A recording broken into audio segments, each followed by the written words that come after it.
Olá, começa agora mais um programa na Livraria. E o nosso convidado de hoje, José Roberto Caso. Ele é escritor e ele é músico. E na sequência, o nosso sommelier, Luiz Escolto. Falar um pouco sobre os vinhos, sobre os rótulos, sobre as tendências dessa deliciosa bebida. Porque o vinho faz bem até para o coração. E, como sempre, vou comentar mais um prata da casa, dessa vez um adolescente, e também um livro que é sucesso mundial. Após a vinheta, voltamos com a nossa entrevista.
Estamos conversando com José Roberto Caso.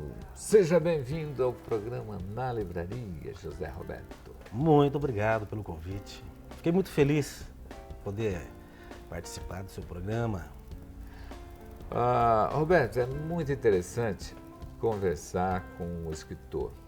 O escritor é um sonhador, né? Com certeza. E nós temos aqui algumas obras publicadas e você tem um lançamento em breve, não é?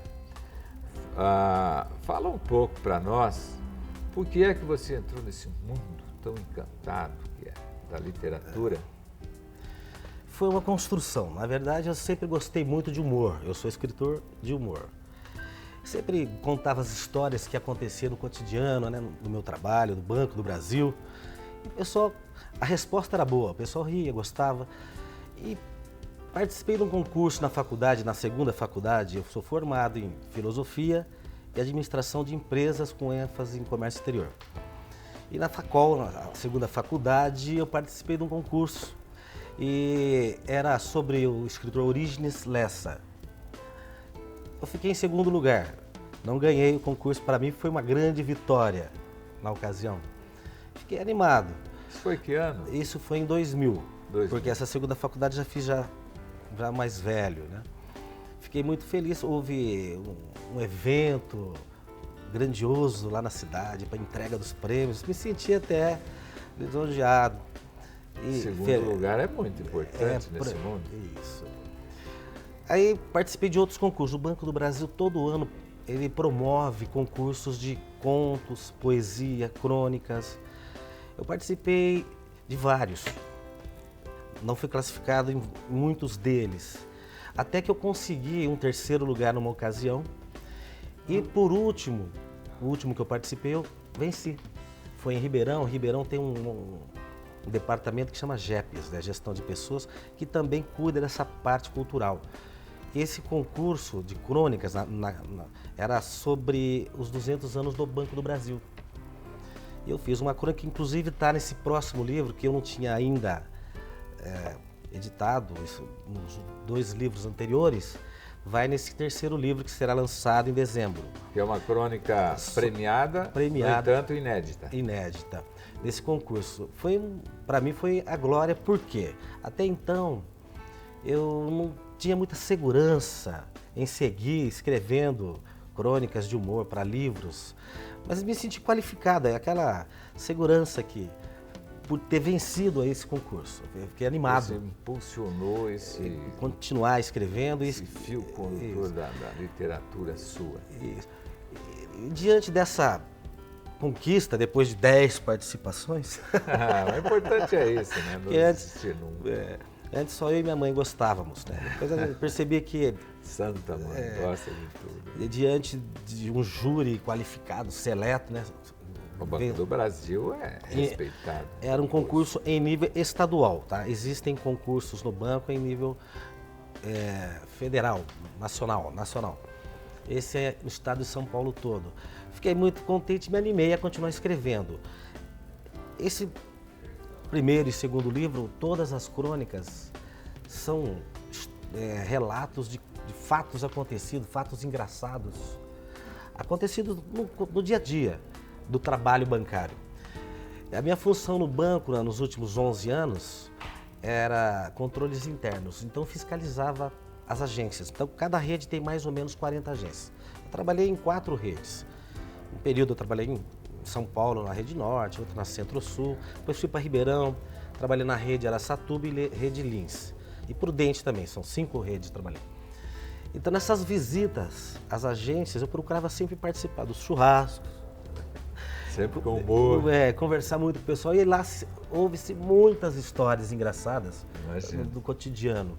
E eu pegava essas histórias e transformava em crônicas engraçadas. Obviamente, uma caricatura, né? Dando aquela pinta de humor, sarcástico, escrachado.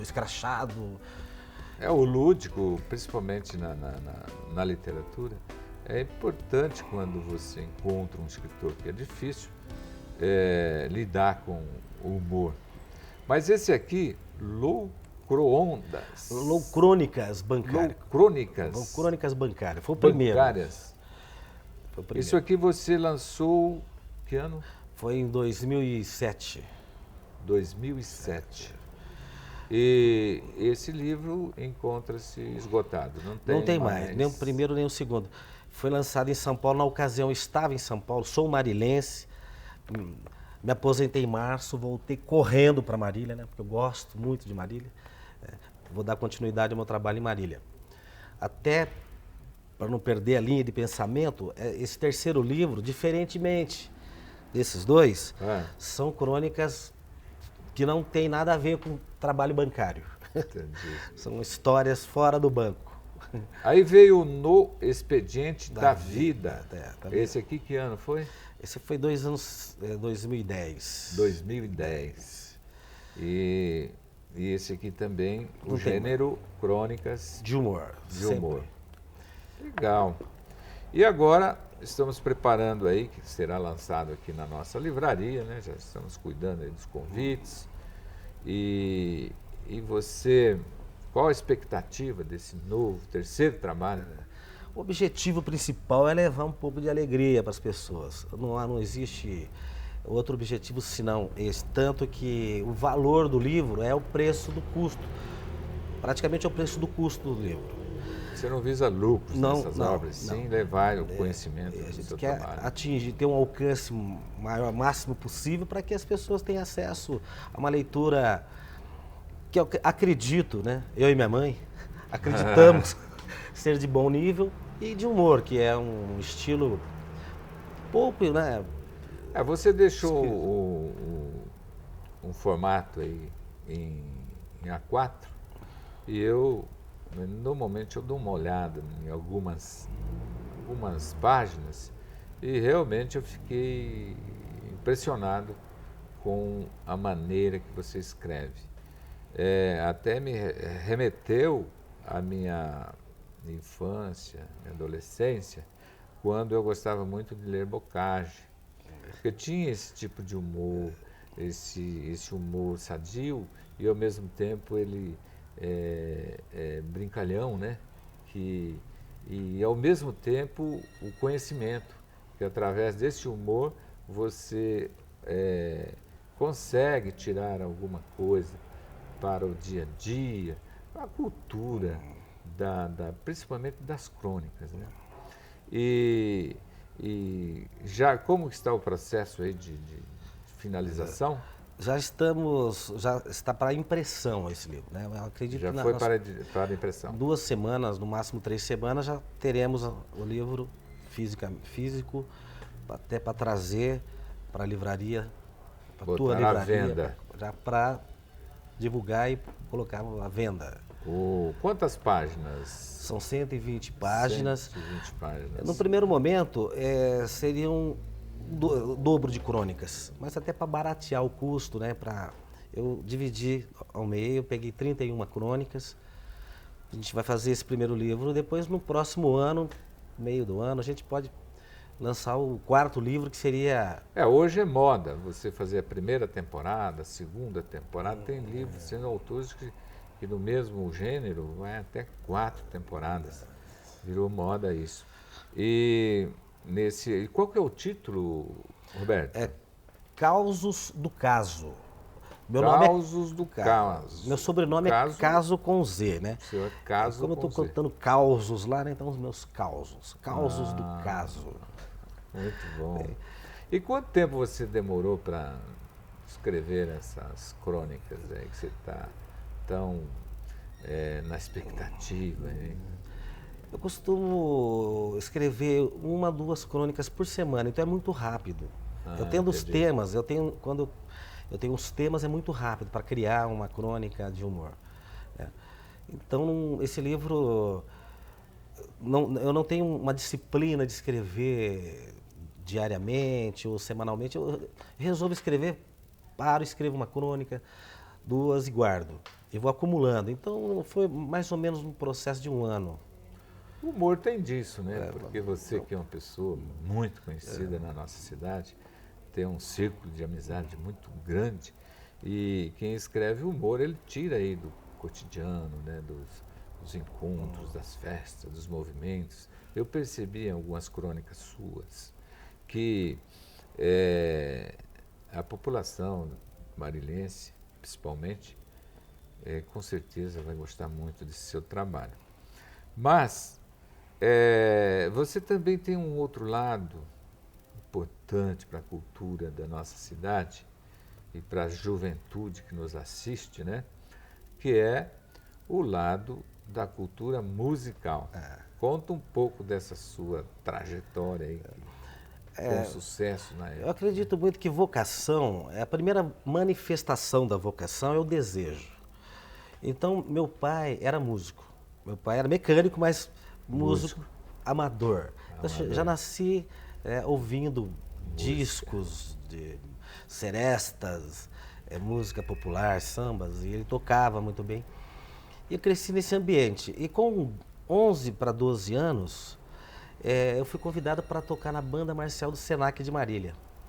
Senac. Na ocasião, fiquei muito feliz pelo convite e aceitei. O maestro, até vendo na tua revista, acho que é a última revista tua do Raimon Roger Reville, era o maestro, um grande professor.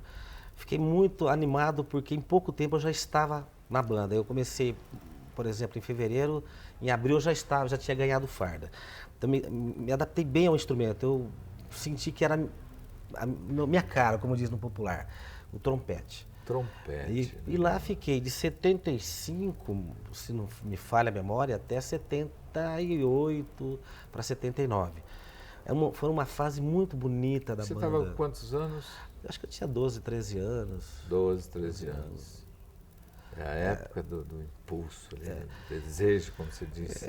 E a banda, ela proporcionava muitas coisas importantes, além da cultura musical, que era por música, se aprende a ler partitura, a disciplina da ordem unida, cuidado com o instrumento, com a farda. Além desse aprendizado, o relacionamento com pessoas diferentes, as viagens, coisas que eu, por exemplo, que vim de família humilde, né?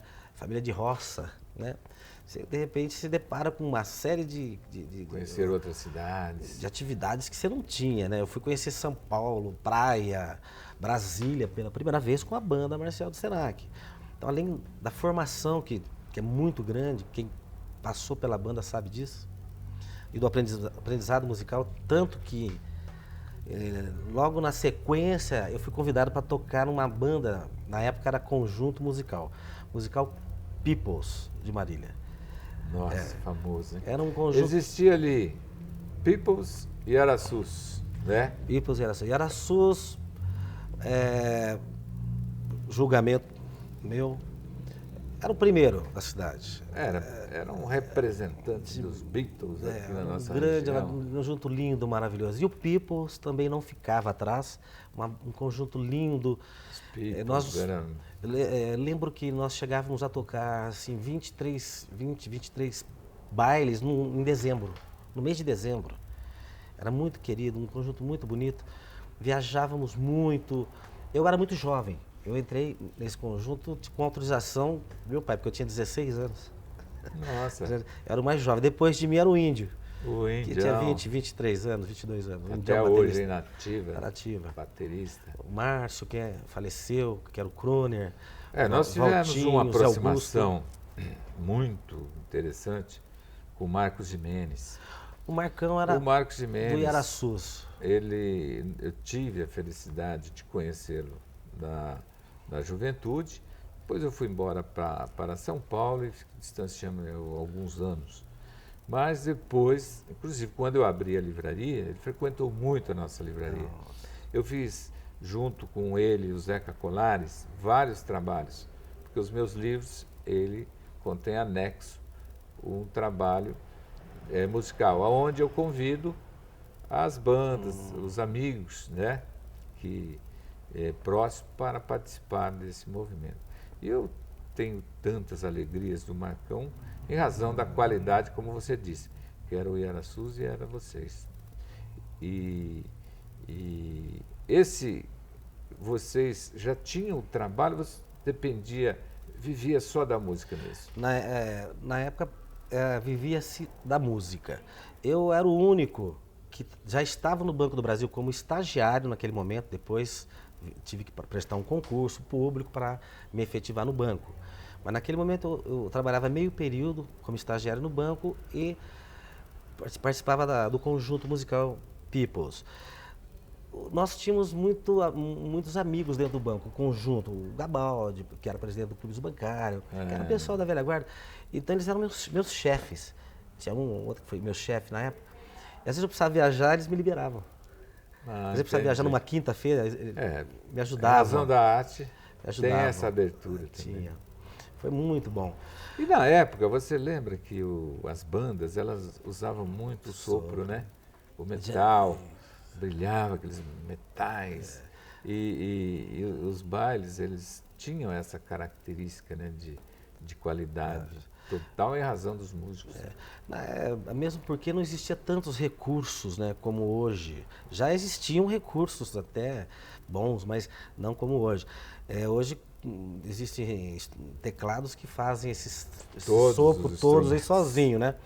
Mas geralmente eram 3 sopros. Em geral era sax, pistão e trombone.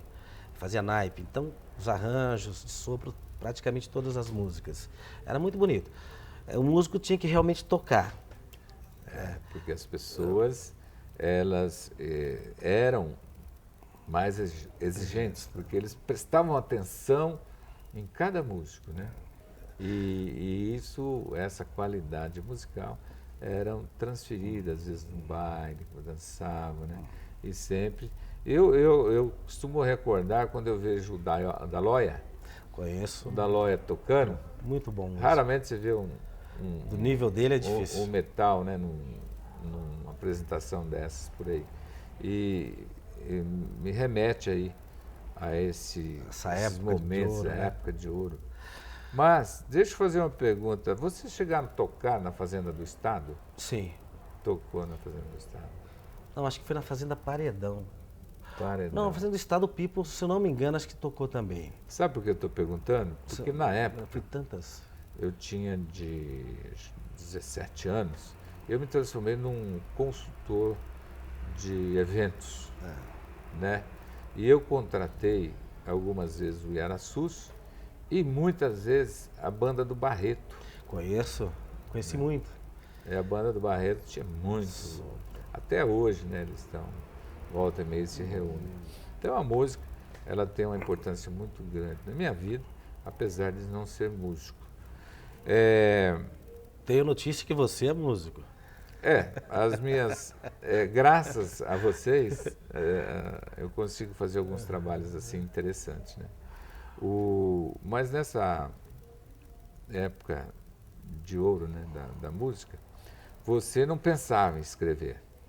Não, não. Nessa época, aliás, eu tinha muita atividade, né? Porque eu estudava, trabalhava no banco como estagiário e tocava no Peoples, né? Então, eu era o único que trabalhava fora do conjunto. Então, não tinha tempo nem de... Não tinha manifestado também essa vocação, não tinha. Você lia na época? Sempre li muito, porque inclusive fui fazer filosofia por conta de gostar muito de ler. E aí você descobriu essa vontade Foi na época acadêmica mesmo. Depois da faculdade. Nas redações, quando me destaquei naquele primeiro concurso lá, despertou um pouco a vontade de expressar através da literatura aí. Você é marilense? Sou marilense, nascido. Família toda? Toda, 5 irmãos. Estudou aonde? Estudei na Unesp, no Seminário Provincial Sagrado Coração e na Facol em Lençóis Paulista. Tá. Paulista. Só para fazer uma homenagem, o Bill Mauro, nosso amigo. Valdirzinho, ainda hoje. Baixista, né?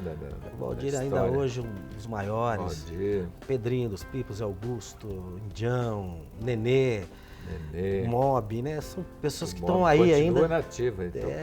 E tantos outros, até desculpa a gente não comentar de todos, mas muita gente boa. O Henrique. Tem um livro que está vendendo muito aqui na nossa livraria, é um lançamento do Cortella, que ele pergunta: qual a tua obra? Né? Porque a importância de você deixar uma obra. Você passou pela música, agora pela literatura e nunca deixou de trabalhar. Não é? E, na época, eu lembro bem que trabalhar no Banco do Brasil, onde você até aposentou, né, era quase que uma façanha entrar numa instituição dessa. Conta um pouco como era seu trabalho aí no Banco do Brasil. Outro privilégio, porque até então, estudando lá na escola pública, nem imaginava do potencial que era essa empresa. E de repente, por conta de um convite, me vi trabalhando no banco como estagiário. Tanto que estudei para prestar o concurso e efetivar, porque gostei muito. Por quê? O quadro de funcionários era refinado, pessoas muito cultas, pessoas muito educadas. Então, isso para a nossa formação, para a minha formação, foi imprescindível. O salário era satisfatório, atrativo. Hoje, eu diria, ainda é uma grande empresa para se trabalhar. O momento é diferente, hoje as metas assombram, né? Porque capitalismo... Eles estão usando ainda estagiários, ou estagiário não, terceirizando? Tem muito pouco. O Banco do Brasil é pequena a quantidade de funcionários terceirizados ou contratados ou estagiários. Continua ainda a necessidade do concurso. Não existe outra forma, outra via de... Você aposentou há quanto tempo? Em março de 2014. Recente. É recente. Vai ter 35 anos de contribuição. 35 anos.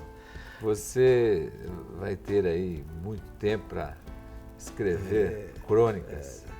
E você sabe que eu percebo no Banco do Brasil hoje, inclusive nós temos aí na agenda até a entrevista com uma dessas diretoras de marketing do Banco do Brasil. Que o Banco do Brasil está focado muito a incentivos culturais, né? Também. Você entra no site hoje, o Banco do Brasil constantemente incentivando a cultura. Isso é muito importante, principalmente para quem sai do Banco do Brasil com a intenção de ser um escritor, continuar tocando, né? Você toca ainda? A gente... amadoristicamente, né? Tá, só para satisfação. Se divertir. Agradar a sua mãe. Dizem que quem é músico não precisa de psicólogo, então acho que é meio por aí. Então, olha, Roberto Caso, nós vamos fazer o lançamento do seu livro. Aqui na Livraria Milani. Aqui no mês de dezembro. Talvez já no Espaço Novo. Isso. Vamos inaugurar com o seu livro, que nós vamos ter um espaço aí dedicado mesmo, bem moderno, para os escritores, para os músicos, para as pessoas voltadas à cultura, né? E o nome Ponto Milani, para começar ali mesmo, depois É um do ponto mesmo. uma história. Foi muito bom conversar com você.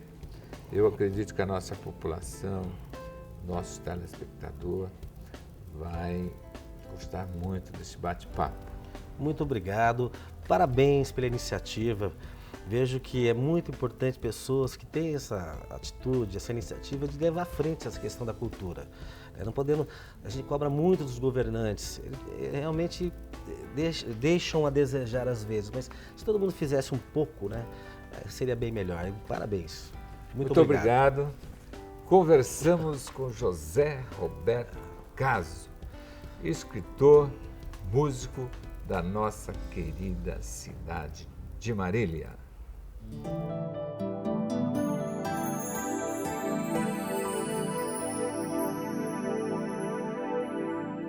Olá, eu sou o sommelier Luiz Escolto e, semelhante a programas anteriores em que nós nos dirigimos a você para lhe trazer informações seguras acerca do universo do vinho, para que você possa compor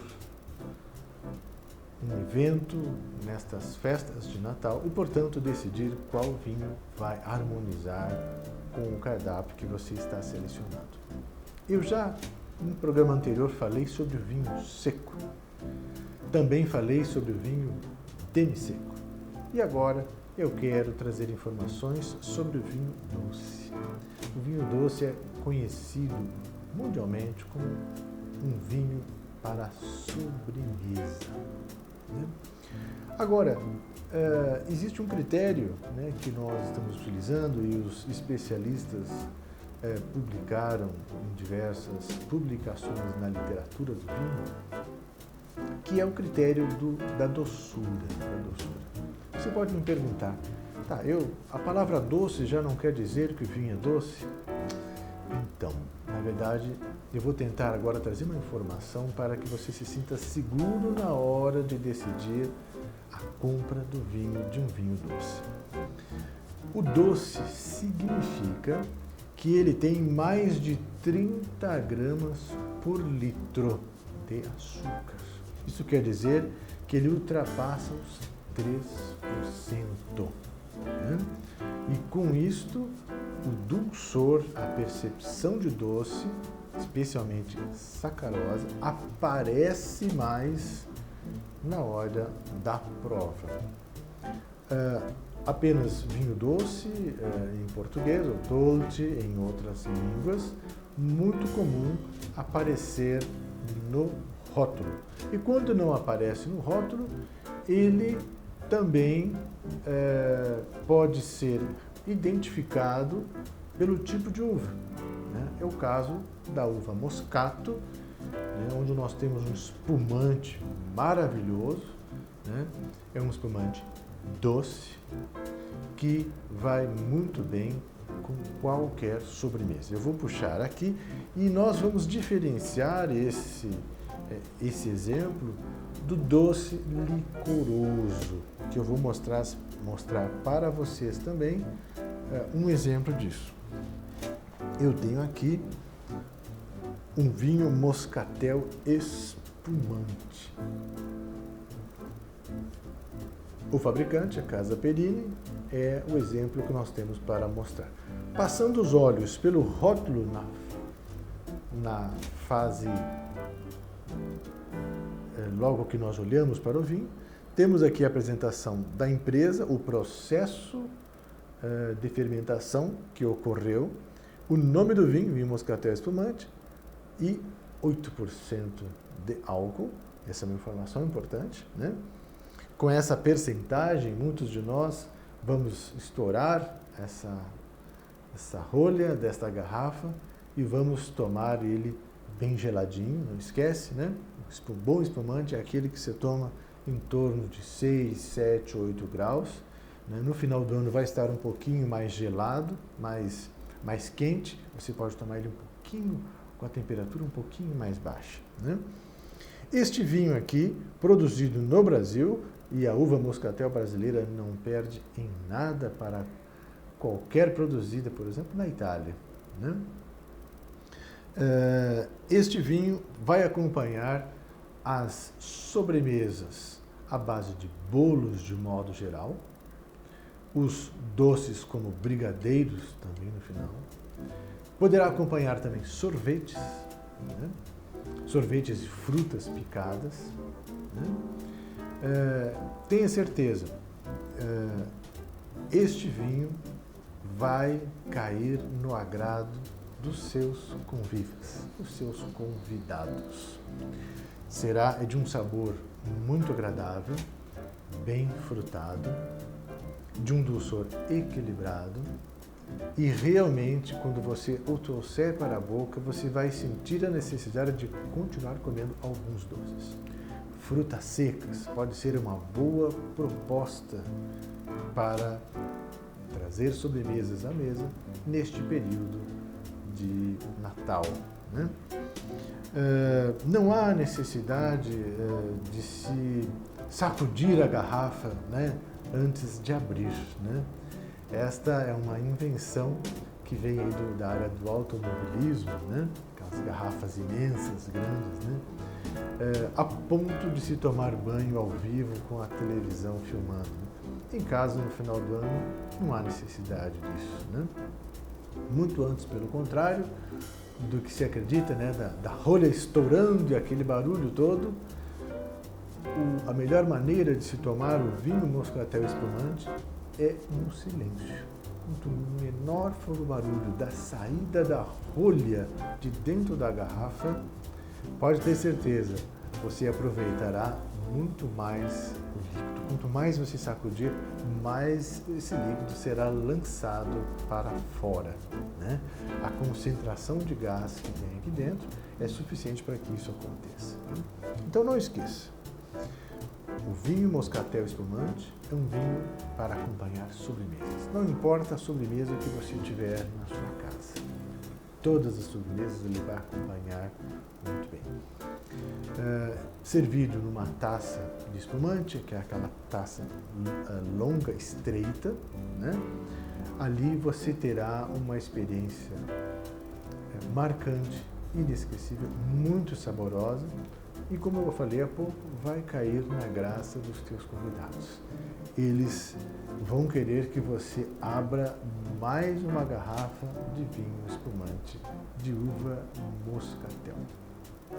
Espero que você tenha acompanhado essa proposta, porque este projeto de trazer informações para o consumidor vai continuar. Nós estaremos aqui nos próximos programas trazendo maiores informações e detalhes para que você possa fazer a melhor decisão de compra agora nas festas de Natal. Muito obrigado e até o próximo encontro.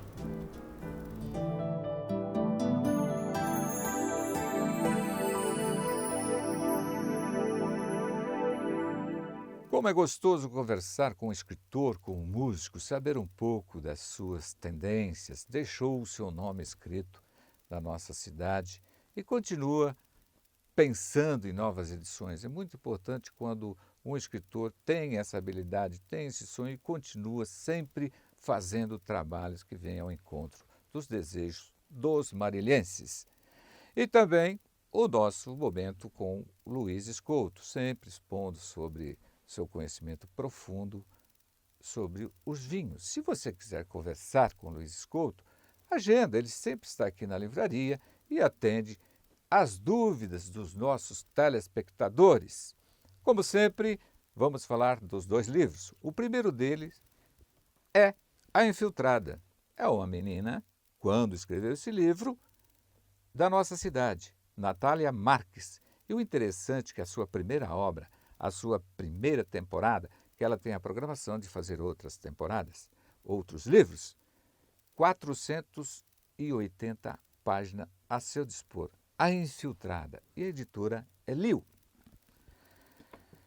E agora, um sucesso nacional. Eu gosto de recomendar esse livro, porque ele vai ao encontro do empresário, ele vai ao encontro de todas as pessoas que realmente buscam conhecimento. Philip Stuck é o autor, Os 100 Pensadores Essenciais da Filosofia, um livro para você ter na sua biblioteca, na sua casa, você consultar sempre.